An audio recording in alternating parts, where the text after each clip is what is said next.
Hello everyone, তোমরা সবাই কেমন আছো? আশা করছি খুব ভালো আছো। আমিও খুব ভালো আছি। তো পূজা ডট সোনা লাইফস্টাইলের নতুন একটি ভিডিওর সাথে সকলকে জানাই ওয়েলকাম এবং অনেক অনেক ভালোবাসা। একটা বৃষ্টি ভেজা দিন আমি তোমাদের সাথে শেয়ার করলাম। জানি না কেমন লাগবে, আমার তো খুবই ভালো লাগে। আমি বৃষ্টির দিনগুলো খুব মজা করে উপভোগ করি। দেখো ওয়েদারটা কি সুন্দর আর রোম্যান্টিক ওয়েদার। আমার খুব ইচ্ছা করছিল বৃষ্টিতে একটু ভিজতে, কিন্তু আমার প্রচণ্ড ঠান্ডার প্রবলেম আছে। একটু বৃষ্টিতে ভিজলেই ঠান্ডা লেগে যেত, তাই জন্য আর ভিজতে পারলাম না। এই যে দেখো একজন ছাতা মাথায় দিয়ে যাচ্ছে। আমরা যখন ছোট ছিলাম তখন মাথায় কচু পাতা দিয়ে আমরা বৃষ্টির মধ্যে যেতাম। কত মজা না লাগতো। তো যাই হোক বন্ধুরা, এই বৃষ্টিতে তো জমিয়ে খাওয়া দাওয়াটা হতেই হবে বলো। এই বৃষ্টিতে তো আমার সবার আগে মাথায় আসবে খিচুড়ি আর ইলিশ মাছ ভাজা। ওফ, জাস্ট জমে যাবে গো। তো যাই হোক বন্ধুরা, তোমাদেরকে আমি একটু বৃষ্টির আওয়াজটা শোনাই। দেখো কি ভালো লাগছে, আমার তো খুব ভালো লাগছে। তোমরা একটু বৃষ্টির আওয়াজটা শোনো। দেখো মুষলধারায় অবিরাম বৃষ্টি হয়েই চলেছে।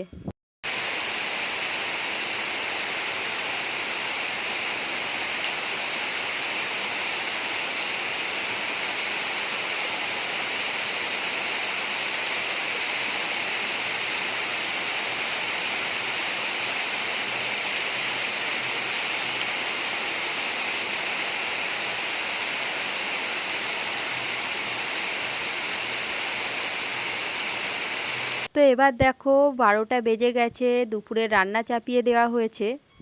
রান্না চাপিয়ে দেওয়া হয়েছে বলতে আজকে রান্না করছে মা, আমি রান্না করছি না। মা আজকে চিকেন রান্না করছে, যেহেতু বাইরে প্রচণ্ড বৃষ্টি হচ্ছে তাই তো একটু জমিয়ে খাওয়া দাওয়া হবেই। তোমরা কে কে বৃষ্টি পছন্দ করো আর বৃষ্টির দিনে জমিয়ে খেতে পছন্দ করো সেটা কমেন্ট করে জানিও।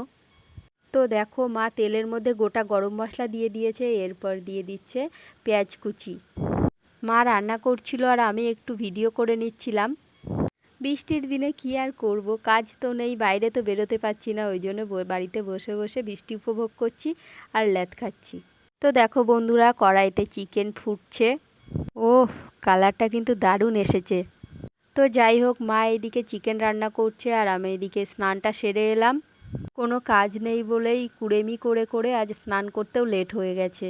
তো স্নান করে আসার পর দেখলাম মায়ের রান্না কমপ্লিট হয়ে গেছে। দেখি কেমন হয়েছে দেখতে। ওফ, জাস্ট ফাটাফাটি।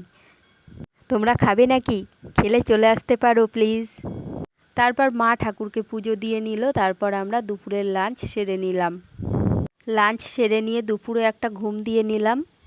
এবার দেখো বন্ধুরা, ঘুম থেকে উঠে দেখি যে বিকাল 5টা বেজে গেছে, তবুও বৃষ্টি ফোঁটা কমেনি।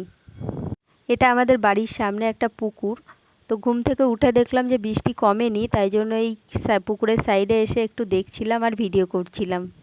তো যাই হোক, এরপর বিকালবেলা আমার দাদা বৌদি এই বৃষ্টির মধ্যেই এসেছিল আমাদের বাড়িতে। তো ইভিনিংয়ে সবার জন্য চা বানিয়ে নিলাম। আর দাদা সিঙ্গারা নিয়ে এসেছিল। তো চা আর সিঙ্গারা দিয়ে সন্ধেবেলার আড্ডাটা বেশ ভালোই কেটেছিল বন্ধুরা। তো যাই হোক বন্ধুরা, বৃষ্টি ভেজা একটা পুরো দিন আমি তোমাদের সাথে শেয়ার করলাম। যদি ভালো লাগে তাহলে প্লিজ লাইক করে দিও, সাবস্ক্রাইব করে দিও। সবাই আমার পাশে থেকো, আমি তোমাদের পাশে আছি।